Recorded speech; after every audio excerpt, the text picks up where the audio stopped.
자, 여러분 안녕하세요. 뻔뻔한 구글쌤 김재현입니다. 자, 여러분들과 함께 정보 수업을 이번 학기에 새로 시작하게 됐죠. 자, 정보 수업은요, 지금 나와 있는 교과서처럼 할 건데요. 선생님, 교과서의 목차 한번 보도록 하겠습니다. 네, 교과서의 목차를 보시면요. 네, 정보 문화, 자료와 정보, 문제 해결과 프로그래밍, 컴퓨팅 시스템 이렇게 되어 있습니다. 내용을 빠르게 스킵해서 나가는 게 되게 중요하기 때문에 선생님이 거의 한 단원마다 영상 한 편에서 한 두 편 이 정도로 만들 거예요. 자, 교과서를 펴시고요. 정보 문화라는 이 부분 펴겠습니다. 교과서로 치면요. 10페이지부터 진도를 나갑니다. 네, 게임 개발 시대에 대한 이야기가 나와 있어요. 각종 다양한 게임 개발과 관련된 직종들이 있구나. 게임 하나를 만드는 데 있어서 이렇게 많은 개발자들이 필요하구나. 여기 보이는 이름들 한 번만 눈여겨보시고 그냥 읽어만 보시면 될 것 같습니다. 넘어가겠습니다. 자, 바로 보시면요. 여러분들 제일 중요한 부분 여기에 왼쪽 하단에 있는 여기 정보기술의 발달과 정보 사회에 있어서 사물인터넷과 인공지능 이 부분을 꼭 표시해 두시고 정리해 두기 원합니다. 자, 사물인터넷 IoT 수업 시간에 한번 설명했었을 겁니다. 인공지능 AI 여러분들 읽어만 보면 무슨 말인지 다 알 거예요. 보통 요즘 로봇 청소기라든지 냉장고에 음식이 떨어지거나 상하게 되면 알려준다든지 이렇게 물건들이 인터넷으로 연결되어 있는 것 어떤 장치가 인터넷과 연결되어 있는 것 이런 것을 사물인터넷이라고 합니다. 자, 다음 페이지 가서 보시면요. 자, 다음 중요한 게 여기 왼쪽 위에 있는 소셜 네트워크 서비스 SNS라는 거 되어 있죠. 여러분들이 사용하는 SNS는요. 인스타그램, 페이스북, 유튜브, 밴드, 블로그 이런 것들 있죠. 이런 SNS를 통해서 여러분들이 많이 소통하고 관심사별로 이런 것들이 잘 이루어지는구나. 이런 거 좀 알고 계시면 될 것 같습니다. 여러분들은 SNS 가지고 어떤 놀이의 수단이나 여러 가지 교제의 수단, 소통의 수단으로 많이 사용하는데 정보도 얻을 수 있고요. 물건을 사고 팔 수도 있는 그런 곳이 지금 SNS가 되어 있죠. 자, 그 다음에 클라우딩 컴퓨팅 시스템. 클라우드 컴퓨팅 서비스. 클라우드 컴퓨팅. 자, 자료를 클라우드 서버에 저장한 뒤 인터넷을 통해 스마트폰, 컴퓨터를 통해서 이용할 수 있다. 지금 여러분들이 쓰고 있는 구글 클라우드, 구글 플랫폼이 다 클라우드에서 사용하고 있죠. 요즘은 내 컴퓨터에다가 데이터를 저장하는 것이 아니라 인터넷 어딘가에 있는 서버에다가 자료를 저장하는 개념의 클라우드 개념을 사용하고 있습니다. 자, 오른쪽 위에 보시면요. 직업에 대한 이야기가 있습니다. 정보사회에서의 직업, 빅데이터 전문가, 소셜미디어 전문가가 있어요. 자, 이거 보시면요. 이제 인터넷을 통해서 많은 사람들이 정보를 올리고 보고 있기 때문에 그것들을 누군가는 수집할 수 있습니다. 그래서 많은 데이터를 수집하는 주로 보면 그런 클라우드를 소유하고 있는 회사들인 우리 치면은 이제 구글이나 마이크로소프트나 이런 회사들은 이제 빅데이터를 잘 취합해서 고객들의 니즈와 이런 어떤 관심도에 맞게끔 물건을 판매하거나 광고를 붙이거나 이런 식으로 했죠. 그런 관련된 일들을 하는 사람을 빅데이터 전문가 그리고 또 소셜 네트워크 서비스를 통해서 소셜 미디어 전문가도 있습니다.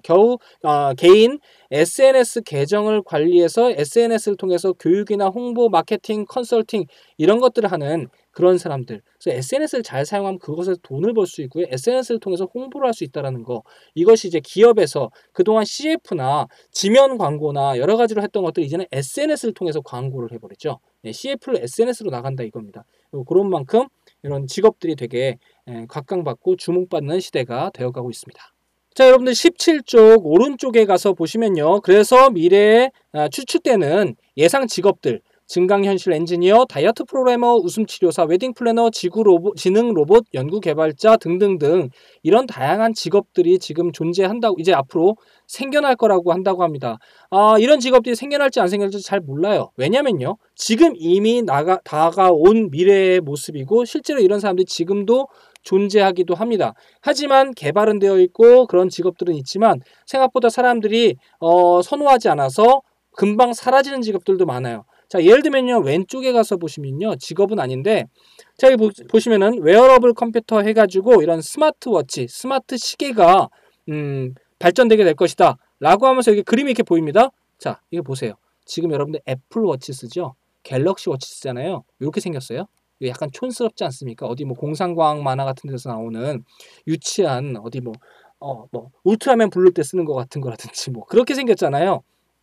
이렇게 생기지 않았잖아요. 그러니까 이 책만 해도 교과서만 해도 2015년도에 나온 거다 보니까 이미 갤럭시 스마트워치 나와 있는 상황인데 정말 시계 같은 스마트워치가 나와 있는데 이게 뭡니까? 이만큼 시대에 잘 못 따라가는 게 이 교과서의 내용도 좀 있는 것 같고요. 또 하나는 이렇게 생긴 시계들이 처음에는 이렇게 구상이 되었지만 지금은 이렇게 나오지 않잖아요. 마찬가지예요. 직업도 마찬가지예요.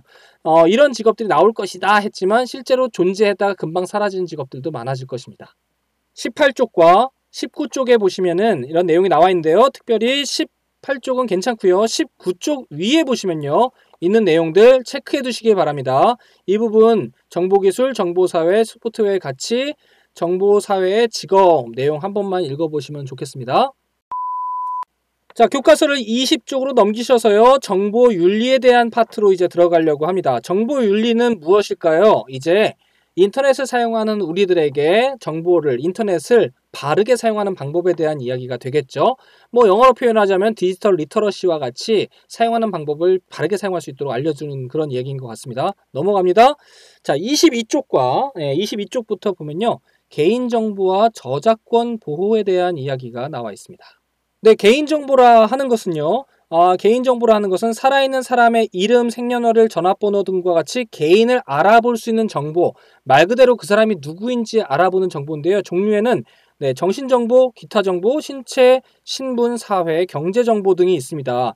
특별히 다른 사람들에게 노출되지 말아야 될 정보 중에 하나는요. 약간 신분정보, 주민등록번호, 주소, 가족관계 등의 신분정보와 자기의 저축 규모와 관련된 어떤 그런 경제적인 정보 이런 부분들은 사실 사람들한테 다른 사람들한테 알려지면 안 되겠죠. 지금 상황에서 가장 중요한 개인정보라 하면 이 두 가지 정도 영역인 것 같아요.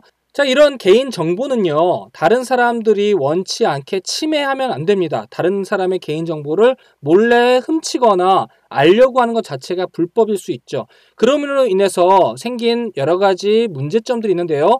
계좌 정보가 유출, 아까 말씀드렸던 우리 어디 갔습니까? 경제 정보가 유출됨으로 인해서 결제한 적이 없는데 돈이 결제가 된다든지 또는 원치 않는 이메일이 계속 온다든지 스팸 메일 같은 거요.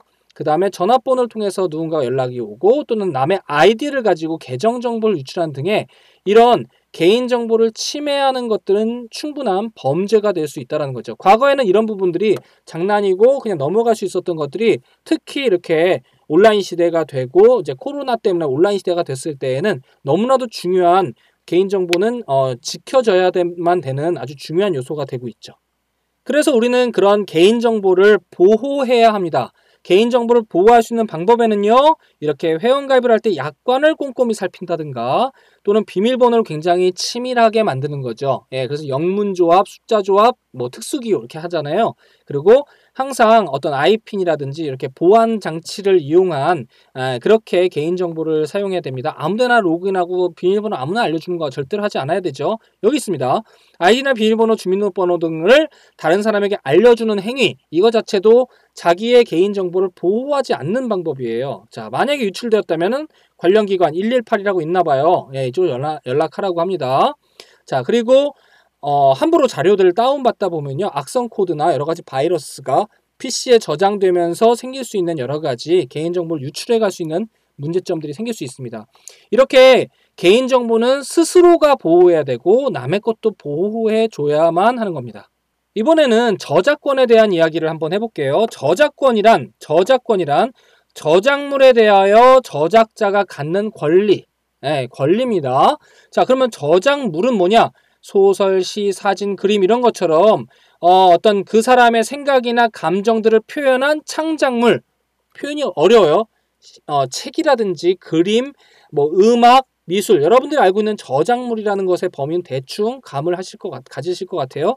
여기 밑에 저작물의 종류들이 나와 있네요. 시, 소설, 논문 같은 거라든지 미술 작품, 영상, 음악, 건축, 도형 여러 가지들이 다 저작물로서 존재합니다. 대부분이라고 생각하시면 돼요. 굉장히 많은 것들이 저작물로 있습니다. 남의 자료를 우리는 되게 쉽게 아무렇지도 않게 갖다 쓰는 경우가 종종 있어요. 근데 과거에는 조금 완화되어 있던 것들이 굉장히 강화돼서 남의 저작물들을 사용하는 것에 대해서 출처를 밝힌다든지 주석을 단다든지 명확하게 돈을 주고 사용료를 내고 한다든지 이런 것들이 좀 권한이 강해지고 있습니다. 저작권에는요, 크게 두 가지 정도 나뉘는데요. 저작 재산권이라는 게 있어요.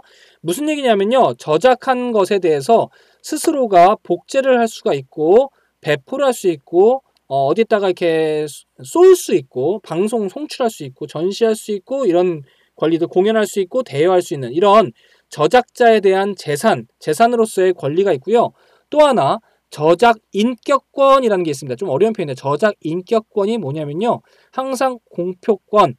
이 책은 내가 문예집에 실어도 된다라고 어떤 공표해놓는 선언해놓는 이거는 사용해도 됩니다라는 선언할 수 있는 그 권리가 저작자에게 있다라는 말이죠. 또 하나 동일성 유지권. 저작자는 자, 내 책의 내용을 다른 데다가 올리는 건 되는데 그대로 똑같이 해. 가공하지 마. 수정하지 말고 그대로 올려줘. 라는 동일성을 유지해줘야 되는 권리를 이 저작자가 갖고 있다는 뜻이에요. 자, 그 다음에 자, 성명 표시권. 뭐냐면요. 내 책을 어디다가 업로드하고 싶고 올리고 싶다. 그러면요. 이 책은 김재현 선생님의 것이다. 라는 어떤 문예집에 올릴 때 그 이름을 표시하는 것. 그래서 그 사람 거다라는 소유를 표시하는 성명을 표시하는 성명 표시권 등 이렇게 공표, 동일성 유지권, 성명 표시권 중요합니다. 자, 요거 세 가지 영역 굉장히 중요한데요. 문예집에 실어도 된다라는 얘기에 대한 요 세 가지 권리 이해해 두시면 좋을 것 같습니다. 그렇다면 앞서 말씀드린 것 같이 저작물을 이용할 때 그 저작권을 반드시 보호할 수 있도록 해야 되는 거죠. 그래서 저작자는 자기 자신이 스스로가 저작물을 만들기 위해 많은 시간과 노력을 쏟아부었기 때문에 저작자의 저작권을 존중해야 됩니다. 그 권리를 침해하지 않기 위해 노력해야 됩니다. 절대로 저작물은 내가 돈 주고 구매했다 하더라도 복사해서 나눠주거나 배포하거나 나눠주는 것은 반드시 사전 허락을 받아야 되는 거죠. 우리는 아무 생각 없이 책을 사서 복사해서 나눠준 경우에 사실 엄밀히 말하면 저작물에 대한 저작권 위반이 될 수 있습니다. 그래서 저작물을 이용해도 되는지에 대한 허락을 표시하는 그런 상징이 있는데 여기 보시면요. 오른쪽에 이렇게 생긴 거 이게 저작물에 대한 이용 허락 표시 제도입니다. 자, 여기에서 들어가 있는 이런 모양들에 대해서 한번만 살펴볼게요. 자, 여기 보시면요. 저작자를 표시해달라라고 할 땐 요 그림, 저작물을 이용할 때 반드시 저작자를 표시해야 되는 겁니다. 요 표시가 있을 때에는요. 자, 그리고 요건 또 돈 표시가 있잖아요. 비영리 대신 돈을 받는 목적으로 이익을 목적으로 하지 않을 때만 사용해야 된다라고 할 때는 요 표시가 붙어 있습니다. 그리고 변경하면 안 됩니다. 원래 있었던 책 내용 그대로, 원래 있었던 영상 그대로 올려야 되지 여러분들이 자꾸 뭐 편곡하거나 이렇게 해서 하면 안 됩니다. 편집하면 안 됩니다라는 뜻이죠. 자, 그리고 2차적 제작물을 작성할 때에 그걸 허용하되 원래 저작물과 같은 조건으로 그러니까 1탄이 나오고 2탄 나올 때 1탄의 조건과 똑같이 가야 된다라는 거예요. 이건 잘 사용하지 않아요. 요 앞에 보이는 세 가지 요 저작자 표시, 비영리, 변경 금지 세 가지 중요합니다. 잘 외워두시고 잘 기억해 두시기 바랍니다. CC하고 여기 세 가지가 이렇게 표현되어 있죠. 요 그림 잘 기억하시고 세 가지가 표현이 되어 있다면 저작자를 표시해야 된다. 비영리로 돈을 수익을 목적으로 하면 안 된다. 변경하지 마시오. 이런 세 가지 의미가 내포된 겁니다. 만약에 하나만 있거나 두 개만 있거나 그러면은 네, 그 두 개만 해당되고 하나만 해당되겠죠. 그래서 아래 스스로 해보기를 잠깐 보시면요. 자, CCL 제도는 CCL 그 표기법은 이렇게 해서 여기다가 세 가지의 위에 있는 것 같은 이 그림을 넣어서 저작자의 권리를 표현하는 거고요. 공공누리 정책이라고 우리나라 저작물 이용하는 허락 표시 제도가 있어요. 여긴 이렇게 표시가 돼 있어요. 자, 이 CCL과 조금 비슷하면서도 다른 출처를 표시해야 된다. 그쵸? 사람 얼굴 돈으로 만들면 안 된다. 돈을 버는 목적이면 안 된다. 변경하지 마시오. 요 세 가지가 달려 있고 뭐 두 가지만 달려 있고 뭐 하나만 달려 있고 이럴 수 있겠죠. 그래서 이렇게 공공누리라는 제도에 의해서도 이런 로고가 있거나 위에 있는 이 CCL 같은 이런 로고가 있으면은 자, 요거나 위에 있죠. 요런 게 있으면은 저작권적인 것에 대한 어떤 게 내용이 있구나를 살펴볼 수 있고 요거 CCL 그리고 공공누리 중요합니다. 잘 기억해 두시기 바랍니다. 자, 방금의 내용을 선생님이 학습지로 만들어 놨습니다. 자, 학습지에 보시면요. 자, 여기 있습니다. 개인정보 이야기 있고요. 개인정보의 종류는 요런 게 있다. 네, 여기 있어요.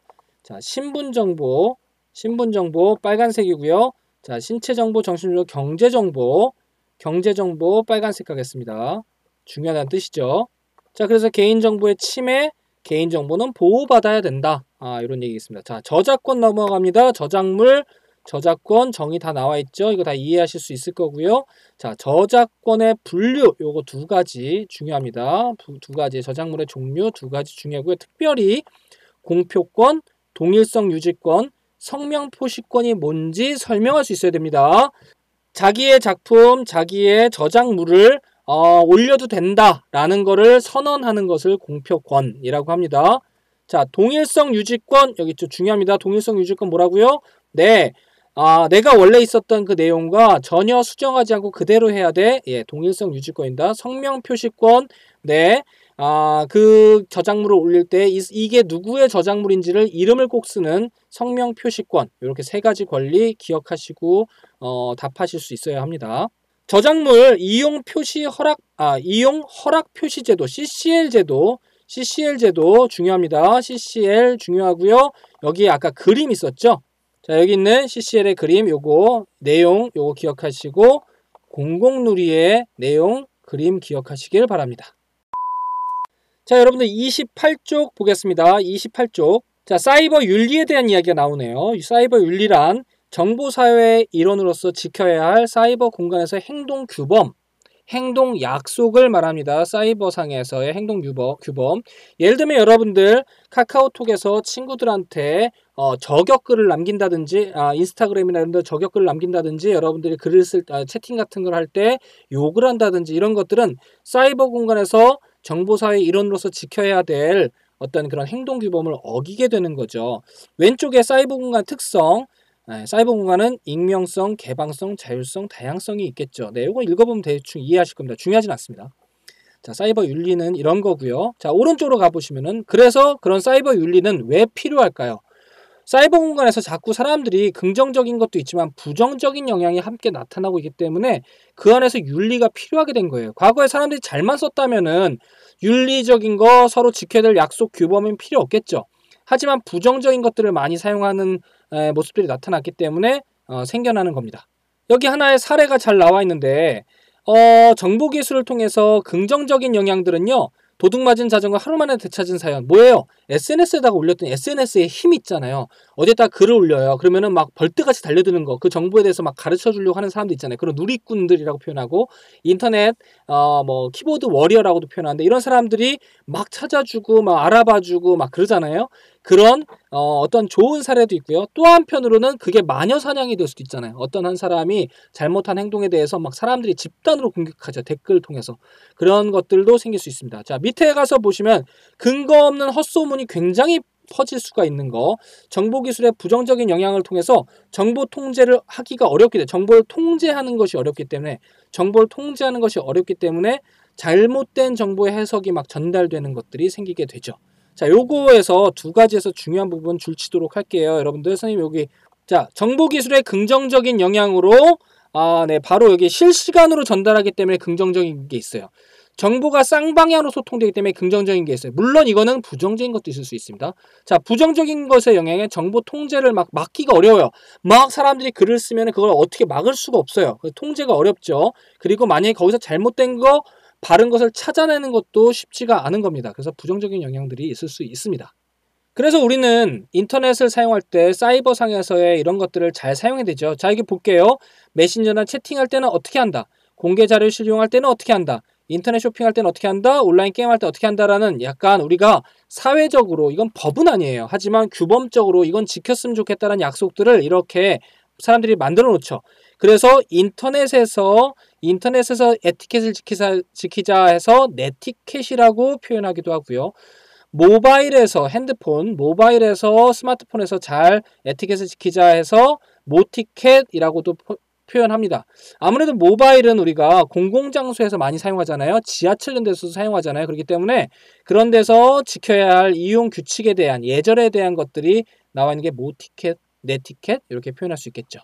자, 이런 인터넷 사이버 공간에서는 우리는 많은 폭력들이 일어납니다. 과거에는 손으로 때리고 막 발로 차고 막 이런 것만 폭력이었지만 이제는 인터넷 상에서의 폭력, 사이버 폭력이 많이 일어납니다. 특히 모욕을 당한다든가 악플을 통해서 정말로 수치심 또는 공포심을 느낀다든가 자, 누군가 스토킹을 해서 두려움에 떨게 할 수도 있고요. 명예훼손해서 기분이 나쁘게 되는 것들 이런 것들도 다 폭력의 범주에 속합니다. 중요한 건 여러분들도 그런 사이버 폭력의 가해자일 때가 많다라는 겁니다. 나도 모르는 사이에 그렇게 하는 경우 굉장히 많죠. 절대 그런 행위는 이제 가면 갈수록 여러분들 청소년 때와 달리 가면 갈수록 이것은 폭력이고 범죄 행위로 해서 처벌받을 수 있다는 것을 여러분들 꼭 기억하시기 바랍니다. 자, 게임이나 인터넷이나 스마트폰 같은 걸 많이 하다 보면 여러분들 중독 증상에 빠진다 이런 얘기를 들어봤을 것 같아요.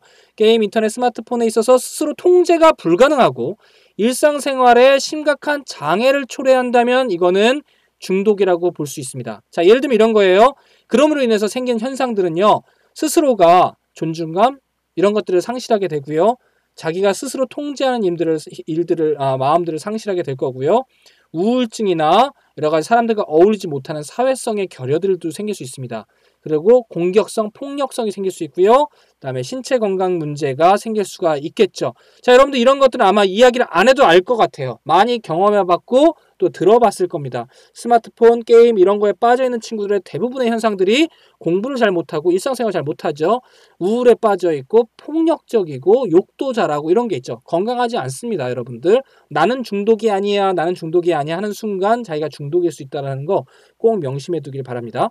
자, 요 정도까지만 하면은 더 이상 많이 볼 건 없습니다. 자, 넘어갈게요. 34, 35쪽 넘어가고요. 36, 37 보지 않아도 괜찮을 것 같습니다. 39쪽 보겠습니다. 39쪽 오른쪽 위에 있는 내용. 39쪽 오른쪽 위에 스스로 정리하기 한번 읽어보시고 체크해 보시기를 바라겠습니다. 핵심 개념이기 때문에 잘 기억해 놓은 게 중요합니다. 여기 선생님이 중요하다고 했었던 CCL도 나오네요. CCL 이것도 잘 기억해 놓으시면 좋겠습니다. 자, 학습지로 돌아와서요. 학습지 한번 보도록 할게요. 사이버 윤리 내용 있었고요. 사이버 윤리의 필요성, 정보기술의 요거 내용 두 가지 꼭 기억해 주시길 바랍니다. 자, 선생님이 이거 빨간색으로 표현해 놓을게요. 빨간색 표현했습니다. 자, 빨간색 표현한 이유는요. 정보기술의 긍정적인 것으로는요. 실시간 정보를 잘할 수 있고 쌍방향으로 소통하기 때문에 자료 제공이나 이런 것들이 굉장히 신속해서 빨리 뭔가 범인을 잡거나 뭐 물건을 찾아준다든가 이런 긍정적인 것들을 보일 수 있겠죠. 하지만 반대로 부정적인 것은요. 통제할 수가 없기 때문에 생기는 문제점들이 있어요. 그렇죠? 그래서 막을 수가 없어요. 댓글들 막 난리 나기 시작하면 마녀사냥 나고 막 잘못된 정보들이 막 난무하면 막을 수가 없는 거. 이런 부분들에 잘못된 해석과 전달까지 있는 문제들이 생길 수 있겠죠. 자, 사이버상에서 폭력들도 일어날 수 있다고 했습니다. 요거 한번 읽어보시면 될 것 같고요. 스마트폰, 게임이나 이런 것들 중독되는 현상들로 인해서 생기는 중독 현상 요거 기억해 두시면 안 돼요. 빨간색 칠하겠습니다. 요거 게임, 인터넷, 스마트폰 중독으로 인해서 이런 문제들이 생길 수 있겠구나. 다음 중 게임, 인터넷, 스마트폰 중독 증상으로 옳지 않은 것은 하나 낼 수 있겠죠. 네, 이런 식으로 나중에 시험 문제 나갈 것 같아요. 잘 기억해 두시길 바랍니다. 자, 여기까지 해서 오늘 교과서 이게 어디죠? 네, 정보 한 단원 다 끝난 거예요. 정보 문화 1단원 정보 문화 단원 마치도록 하겠습니다. 감사합니다.